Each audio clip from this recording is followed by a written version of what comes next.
반갑습니다. 저는 열국지 팩트체크 다른 눈으로 본 열국지를 쓴 강용봉입니다.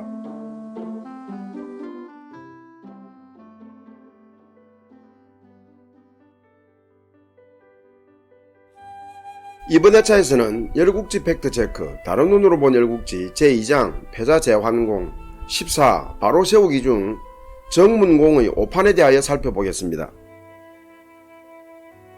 저는 오늘 살펴볼 열패열국지의 글을 쓰기 위하여 사마천의 사기, 자구맹의 춘추좌전 등의 문헌을 인용했는데요. 그 상세 내역은 자막으로 나가는 바이니 참고하시기 바랍니다. 초성왕은 기원전 656년 여름에 제나라 등의 연합국과 맺은 소령맹약에 큰 불만이었습니다. 주나라나 초나라나 같은 왕인데 초나라가 주왕실에 공물을 바쳐야 하는 것이 못마땅했기 때문이었지요. 그러나 투자문과 구란 등의 진언에 따라 초성왕은 구란을 주왕실에 보냈습니다. 물론 포모 등 초나라 특산물을 함께 보냈지요. 투자문 등은 소령맹약은 초나라가 춘추시대 이후 중원나라들과는 처음으로 맹약한 것인데 이를 파기한다면 중원나라들이 어찌 초나라를 믿겠느냐, 이러고서야 어찌 초나라가 패자가 되겠느냐라고 초성왕을 설득했던 것입니다. 또 맹약 내용에도 초나라가 주왕실에 조공하지 않은 것은 잘못이므로 앞으로 초나라는 주왕실에 조공하겠다고 한 것이어서 어쩔 수 없이 초성왕은 구란을 주왕실에 보냈던 것입니다. 주회왕은 구란 등 초나라 사절이 주왕실에 조연하고 포모를 바치자 매우 기뻐하였습니다. 초나라가 스스로 칭왕하며 주왕실을 무시하고 조연하지 않은 기간을 실로 따질 수조차 없었기 때문이었지요. 주회왕은 초나라가 조연하는 것은 선왕들의 영이 왕실의 중흥을 위해 베푼 은덕이라 판단하고 주문왕과 주무왕의 사당에 제사 지냈습니다. 주회왕은 그만큼 기뻤던 것입니다. 이어 주회왕은 구란에게 초나라는 남쪽을 잘 지켜 주왕실의 덕을 빛나게 하고 중원을 탐내지 말고 중원나라들과 화목하게 지내라 라고 훈시하며 구란이 낙양에 머무는 동안 융숭이 대접하였습니다. 이후 제나라에서도 섭붕이 왕실을 조연해서는 주회왕에게 초나라 원정 결과를 보고한 후 주회왕이 베푼 연회에 참석하였습니다. 그 자리에서 섭붕이 대수롭지 않게 의례적으로 태자를 뵙고 싶다고 했는데 이에 주회왕은 아주 불쾌해하였습니다. 이어 연회장에 차자인 대가 앞서 나오고 그 뒤로 태자정이 나왔는데 태자정의 안색이 안 좋았을 뿐더러 주회왕도 어딘지 어색해하였습니다. 섭붕은 왠지 이상한 느낌이 들었습니다. 주회왕은 왕후 강씨에게서 정을 낳고 정을 태자로 삼았습니다. 그 후 기원전 676년에 후궁으로 들인 진나라 규시 여인 즉 진규에게서 기원전 672년에 아들 대를 보았습니다. 그러다가 같은 해에 강후가 죽자 주회왕은 진규를 왕후로 삼으면서 대를 편애하여 태자정을 폐하고 대를 태자로 세우려고 마음먹고 있었습니다. 진규를 해우라고 합니다. 섭붕은 제나라로 돌아가 다녀온 경과를 보고한 후 제황공에게 왕실이 적서 다툼으로 어지러울 것 같다, 미리 대비해야 한다라고 진언하였습니다. 이에 제환공이 대부들에게 계책을 묻자 관중은 제환공이 주회왕에게 제후들이 태자를 뵙고자 하니 태자가 제후들을 한번 만나주면 좋겠다고 상표하라는 계책을 진언하였습니다. 태자가 일단 제후들을 만나면 태자와 신하의 지위가 공식화되어서 주회왕이 태자를 폐하려고 해도 뜻대로 안 될 것이라는 것이 관중의 생각이었죠. 제황공도 관중의 뜻에 동의하고 기원전 655년 5월에 태자를 위하여 위나라 수지에서 회합하자는 경문을 제후들에게 보냈습니다. 섭붕도 다시 주왕실에 가서 주회왕에게 왕실의 안정과 번영을 기원하는 뜻에서 제후들이 태자를 만나고자 하니 허락해달라고 진언하였습니다. 주회왕은 태자가 제후들과 만나는 것을 원하지 않았으나 거절할 명분도 없고 제나라의 힘이 강하여 이를 허락하였습니다. 기원전 655년 5월 제환공, 송환공, 노이공, 진성공, 위문공, 정문공, 조소공, 허이공, 팔국제후는 수지에 모였습니다. 제황공이 제후들을 인솔하고 신하로 칭하며 태자정을 깍듯이 영접하였습니다. 그날 밤 태자는 행궁으로 제황공을 초청, 이복동생 대가 태자 자리를 가로채려고 술수를 쓰고 있다고 하소연하며 도움을 청하였습니다. 이에 제황공은 제후들과 함께 태자를 만나는 것 자체가 태자의 지위를 굳건히 하려는 취지라며 태자를 위로하였습니다. 태자는 크게 기뻐하며 제황공의 노고를 지하하였습니다. 제황공은 오래 머물러 제후들에게 미안해하는 태자에게 태자에 대한 제후들의 지지와 성원을 주회왕에게 보이는 동시에 반태자 책동을 사전에 차단하려는 것이다 라며 맹해의 목적을 설명하며 전혀 부담을 느끼지 말라고 하였습니다. 이어 제황공과 제후들은 8월에 태자정을 지지하는 동맹을 맺기로 하였습니다. 주회왕은 태자가 수개월간 왕궁으로 돌아오지 않자 이는 제황공이 제후들을 모아 태자정을 지지하려는 것이라고 판단하였습니다. 이에 주회왕은 왕실의 재상 주공공에게 이번에 초나라의 공물과 초나라 신하의 태도를 보니 제 나라에 전혀 떨어질 것 없었다. 제황공이 제후들과 함께 태자를 받들고 있는 것은 무엇이며 왕을 어쩌자는 것인가? 정문공에게 나의 뜻을 전하라라며 정문공에게 밀서를 보내라고 하였습니다. 이에 주공공은 초나라가 왕실에 공물을 바치고 머리를 숙인 것은 다 제황공이 주선한 공이었다. 어찌하여 제황공을 버리고 오랑캐인 초왕을 가까이 하려고 하는가 라며 만류했으나 주회왕은 고집을 꺾지 않았습니다. 수지의 정문공은 주공공으로부터 주회왕의 밀서를 받았습니다. 그래서 태자정은 사당을 지어 왕명을 따르지 않아 장차 왕위를 물려줄 수 없다. 차라리 차자 대를 후계자로 삼으려고 하니 정문공은 제 나라를 버리고 초성왕과 함께 나를 보필하라. 진나라에게도 그대를 도우라고 할 것이다 라고 하였습니다.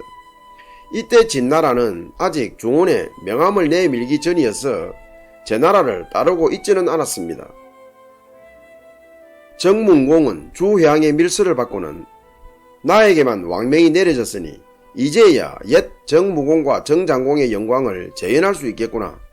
성군인 정여공은 주회왕을 포기시킨 공이 있었건만 그에 걸맞는 대우를 받지 못하여 억울해했는데 이제야 그 억울함을 풀어줄 수 있겠다라며 크게 기뻐하였습니다.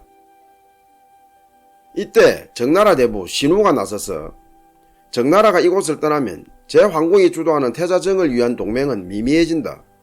왕의 뜻이 대에게 있다면 태자정과 대의 싸움은 앞으로 어떻게 될지 모른다. 주공은 본국으로 돌아가 태자정과 대의 향후 싸움을 관망해보자 라며 정문공을 부추겼습니다.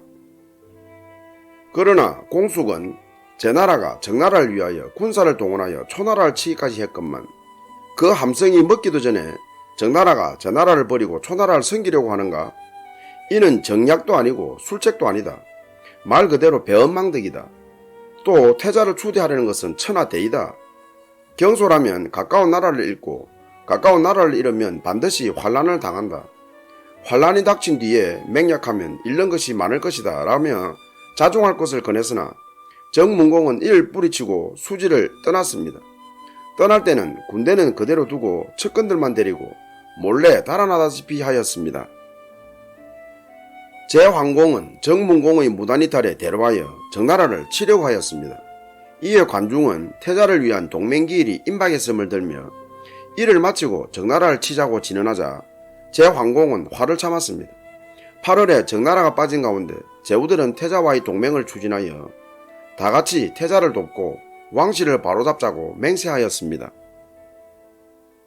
제황공이 제후들과 함께 태자정을 상견하고 맹약함으로써 정의 태자 자리를 견고히 하고 왕실의 환란을 미리 방지했다는 긍정적인 평가도 있지만 수지 회맹을 두고 제후들은 신하의 예를 잃었고 태자정은 자식의 도리를 잃었다라는 부정적인 평가도 있습니다. 제황공의 위력으로 보아 다른 방법으로 주회왕을 설득할 수 있었을 텐데 굳이 수지 해맹의 형식을 이용해야 했나 하는 거죠. 초성왕은 정문공이 제후들의 해명에서 이탈했다는 소식을 듣고 크게 기뻐하였습니다. 비로소 제나라를 중심으로 한 동맹을 와해시킬 수 있는 기회라고 판단, 신우에게 정나라와 초나라가 우호를 맺을 수 있도록 교섭하라고 지시하였습니다. 신우는 초성왕의 지시에 따라 정문공에게 정나라가 제나라에 붙어보았자 정나라는 미미한 작은 나라에 불과하나 초나라와 함께 주회왕을 섬기면 정나라는 주왕실을 받드는 하나의 기둥이 된다.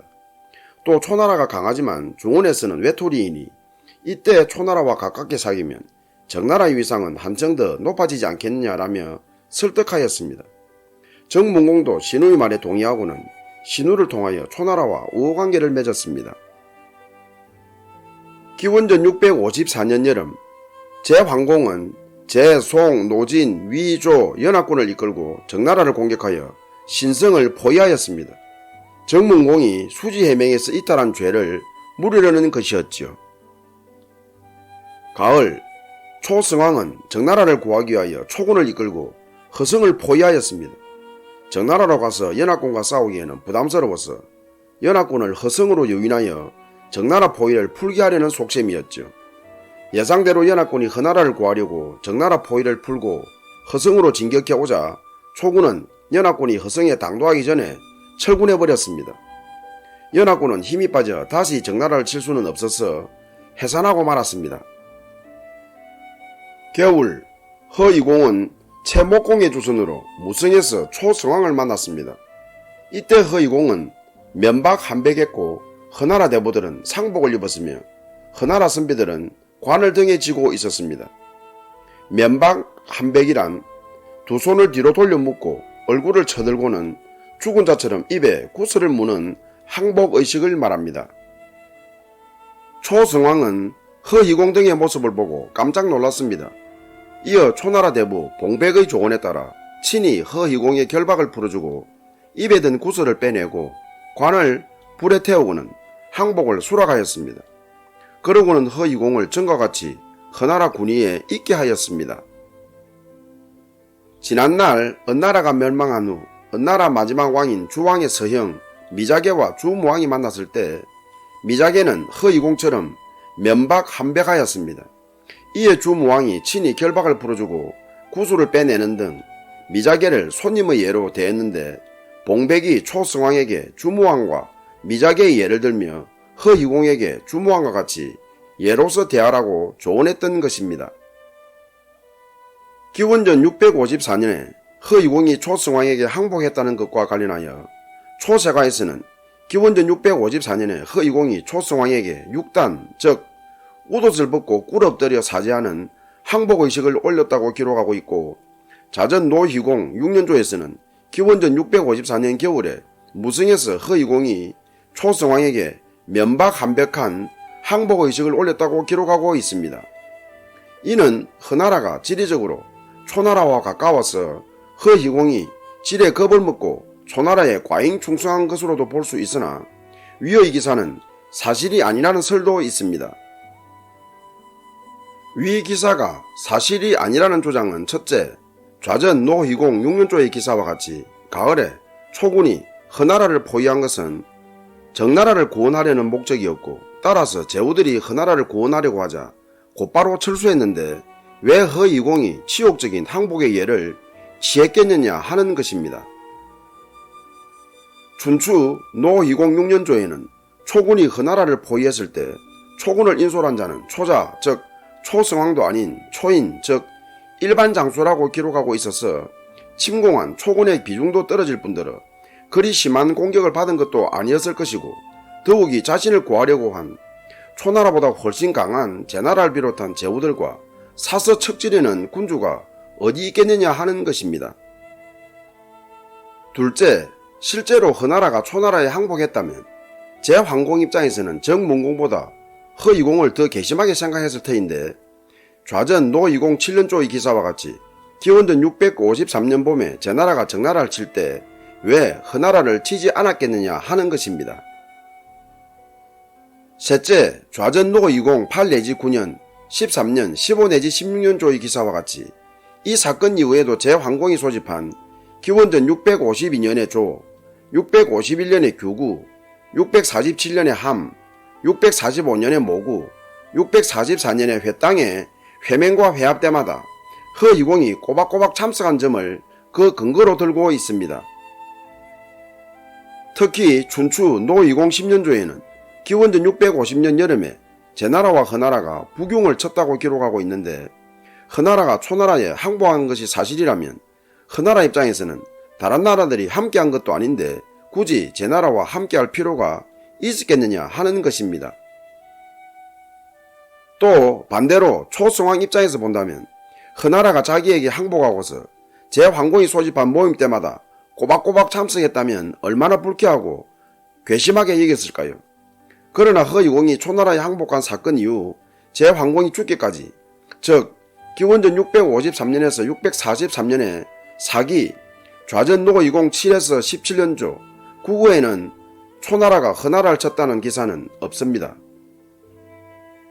춘추 좌전을 통해 보면 허이공은 제2기간 기원전 655에서 622년 중 친초 성향을 드러내기 시작한 것은 좌전 노이공 27년조의 기사와 같이 기원전 633년 겨울에 초나라가 송나라를 칠 때 진, 채, 정나라와 함께 초나라 편에서 참여한 것인데, 이 같은 진초 성향으로 인하여 좌전 노이공 28년 33년조의 기사와 같이 기원전 632년 겨울과 627년 겨울에 진나라를 중심으로 하는 제후국들의 공격을 받기도 하였습니다.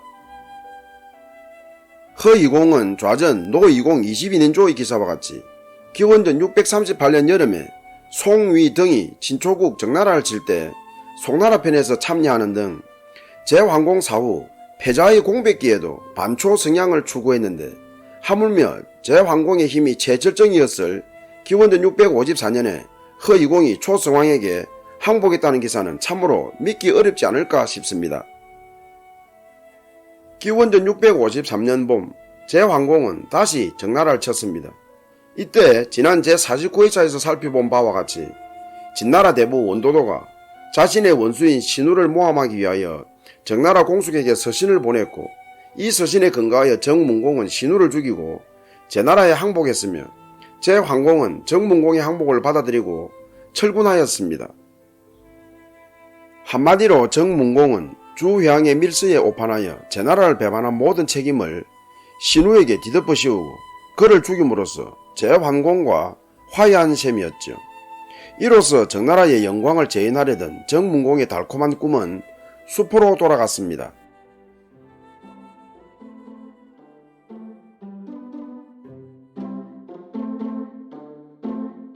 여러분, 한 배우가 죽는 연기를 하다가 실제로 사망했다면 이는 그 배우가 연기한 것입니까? 아니면 그 배우의 삶이 연극일까요? 2016년 1월 30일 이탈리아 27세의 배우 라파엘 슈마허는 피사의 루스 극장에서 공연하다가 자살 장면에서 목을 매는 척 해야 하는데 실제로 목이 줄에 걸리면서 결국 사망했다고 합니다. 계획대로라면 올가미에는 그저 목만 걸쳐 있을 뿐 실제 몸은 공중에 떠 있는 것처럼 보이게 하는 벨트에 연결되어 있어야 했는데, 슈마허가 올가미에 머리를 넣었을 때 올가미의 줄이 그의 목을 실제로 졸랐고 그는 축 늘어진 채 줄에 흔들흔들 매달렸던 거지요. 이를 이상하게 여긴 한 관객이 문제를 제기하여 곧장 슈마허를 바닥으로 내렸으나 이미 슈마허는 의식을 잃은 상태였고 병원으로 옮겼지만 내사 진단을 받았다가 5일 만에 사망하고 말았습니다. 슈마허는 실존적 고민을 연기하는 작품에서 가짜 권총으로 자살하는 마지막 장면을 독단으로 올가미의 목을 매는 것으로 바꾸었다며 슈마허가 연극을 통해 진짜 자살한 것은 아닌가 하는 시각도 있다고 하고요.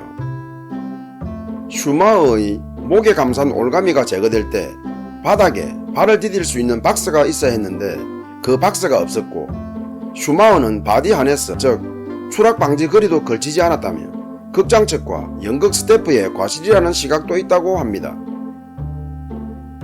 죽는 방법도 수만 가지이고 죽음의 양상도 다양하겠지만 슈마허의 죽음은 참으로 안타깝네요. 끝까지 시청해 주셔서 감사합니다. 다음 회차에서 뵙겠습니다.